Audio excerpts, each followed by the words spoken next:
Olá, caro aluno da Rede Estadual de Ensino do Rio de Janeiro. Meu nome é Genesi Souza e eu sou professor de Física da Rede. Seja bem-vindo a mais uma videoaula de Física da segunda série, terceiro bimestre.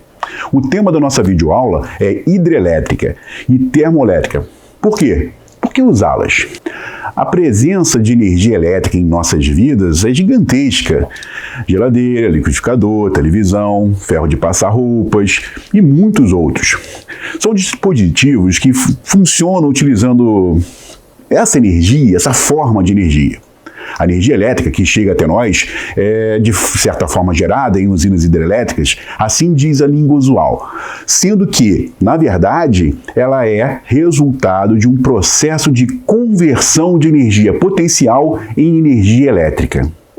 O Brasil conta com diversos tipos de usinas voltadas para esse fim, para a produção de energia elétrica. Dentre elas, a usina hidrelétrica é, de longe, a mais popular, em razão do enorme potencial hidráulico do país. Esse tipo de usina é acionada pelo movimento de queda das águas de rios represados. Em seguida, vêm as usinas termoelétricas, cuja energia é provida pela queima de gás natural ou carvão mineral. Hidrelétricas, termoelétricas e usinas nucleares são os tipos de usinas elétricas mais comuns no Brasil. São elas que geram a energia necessária para não nos deixar na escuridão completa. Todas as três funcionam de forma similar, precisando de um impulso que varia entre as três, que gira uma grande turbina acoplada a um ímã que, em seguida, gera energia por meio de um gerador ou bobina. O que diferencia todas essas é justamente o tipo de impulso feito à turbina. As usinas hidrelétricas funcionam por meio da repressão de um grande volume de água. Geralmente, a profundidade dos rios represados pode chegar à casa das centenas de metros. Tamanha medida faz com que a água adquira uma grande energia potencial gravitacional. Ao abrirem-se as comportas dessas usinas, a água adquire energia cinética rapidamente e a sua passagem através das turbinas geradoras produz energia elétrica. A corrente elétrica que é produzida por esses geradores das usinas hidrelétricas é chamada de corrente alternada, pois o seu sentido é rapidamente invertido com a frequência de 60 Hz. No momento de sua geração, essa corrente elétrica tem intensidade muito alta. Por isso, a fim de evitar que grandes acidentes por perdas de energia produzida, ela é direcionada para um conjunto de transformadores que abaixa para menores intensidades, ou seja, baixa a intensidade dessa corrente elétrica, reduzindo as perdas decorrentes do efeito Joule. Para tanto, essa corrente elétrica tem o seu potencial elétrico elevado para valores de alta tensão. Um outro tipo de usina é a termoelétrica.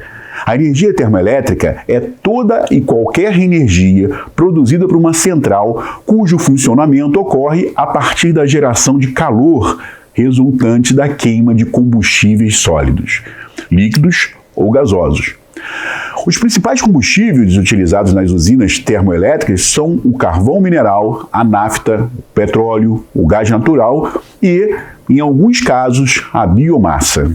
O funcionamento de uma usina termoelétrica, também chamada de usina térmica, ocorre da seguinte forma: a queima do combustível propicia o aquecimento de água armazenada em um reservatório, o que forma um vapor, que, por sua vez, é direcionado para as turbinas do gerador, responsável pela produção da eletricidade, como você pode observar na animação. Mas qual seria a capacidade de geração de energia? O Brasil é o terceiro país com o maior potencial hídrico do mundo. As usinas hidrelétricas correspondem a mais de 60% de toda a energia elétrica gerada no território brasileiro.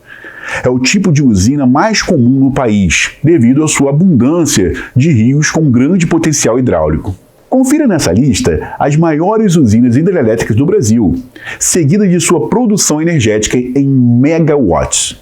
Algo que podemos parar para pensar é: quais são as vantagens e desvantagens de usinas geradoras de energia elétrica? Sabemos que temos uma grande necessidade atual de energia elétrica para suprir todos os recursos tecnológicos que possuímos.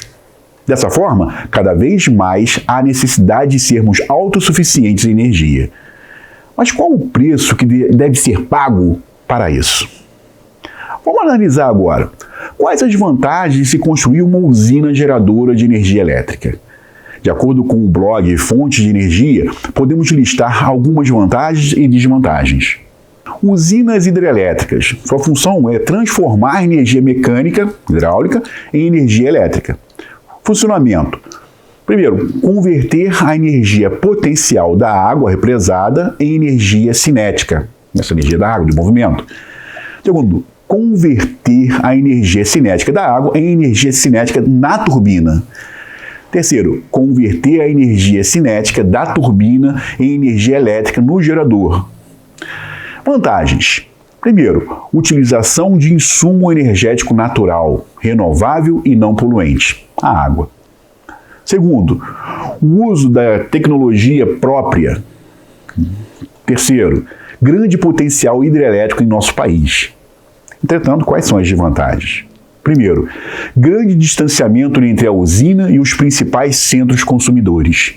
Segundo, profundas alterações ambientais, climáticas, produzidas pelo armazenamento de grandes massas de água.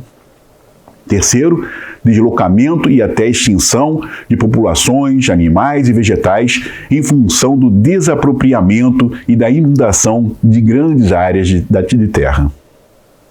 Quarto, possibilidade de destruição de sítios arqueológicos, etc. Usinas termoelétricas. Função: transformar energia térmica em energias elétricas. Vantagem: primeiro, baixo custo de implantação, comparado, logicamente, aos custos de uma usina hidrelétrica e também de uma usina nuclear. Segundo, uso de tecnologia própria. Terceiro, possibilidade de implantação mais próximo possível do mercado consumidor. Entretanto, as suas desvantagens serão: primeiro, utilização da maioria das vezes de combustíveis fósseis não renováveis. Segundo, elevadíssimo índice de poluição ambiental, que geram profundas e irreversíveis alterações no meio ambiente. Muito falamos aqui de transformação de energia elétrica, mas vamos observar as formas de energia mecânica existentes na natureza. A energia mecânica pode ser definida como a capacidade de um corpo de realizar trabalho. Quando essa capacidade de realizar trabalho está relacionada com o movimento, ela é chamada de energia cinética. Porém, se a capacidade de realizar trabalho estiver relacionada com a posição de um corpo, ela é chamada de energia potencial.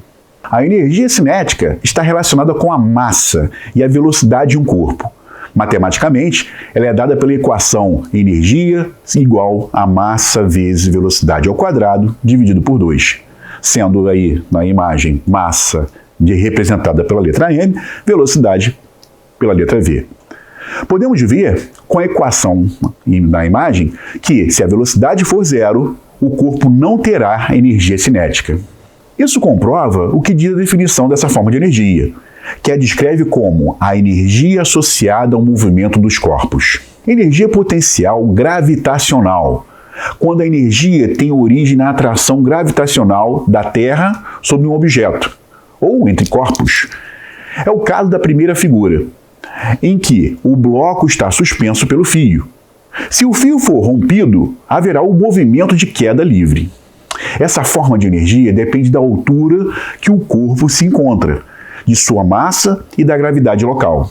Matematicamente, é calculada com a equação energia potencial, massa vezes a gravidade, aceleração da gravidade, vezes a altura, sendo m a massa do corpo, g a aceleração da gravidade local e h a altura em que o corpo se encontra em relação a um determinado referencial.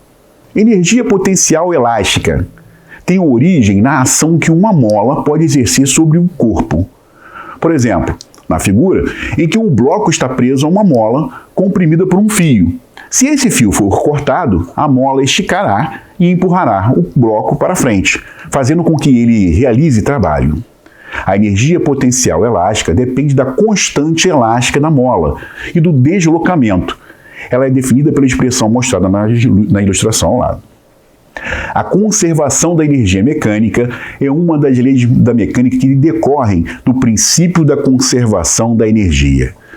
De acordo com a lei da conservação da energia mecânica, quando nenhuma força dissipativa, vamos dizer, aquela que gera calor, atua sobre um corpo, toda a sua energia relativa ao movimento é mantida constante. A conservação da energia mecânica afirma que toda a energia relacionada ao movimento de um corpo é mantida constante quando não atua sobre ele quaisquer forças dissipativas, tais como as forças de atrito, as forças de arraste, a resistência do ar, etc. Quando dizemos que a energia mecânica é conservada, isso significa que a soma da energia cinética com a energia potencial é igual, é constante, em todos os instantes e em qualquer posição. Em outras palavras, nenhuma força da energia mecânica de um sistema é transformada em outras formas de energia, como a energia térmica. Bem, estamos chegando ao final de mais uma videoaula e espero que você tenha gostado. Caso tenha ficado alguma dúvida, reveja essa videoaula ou leia a sua OE. Bom estudo!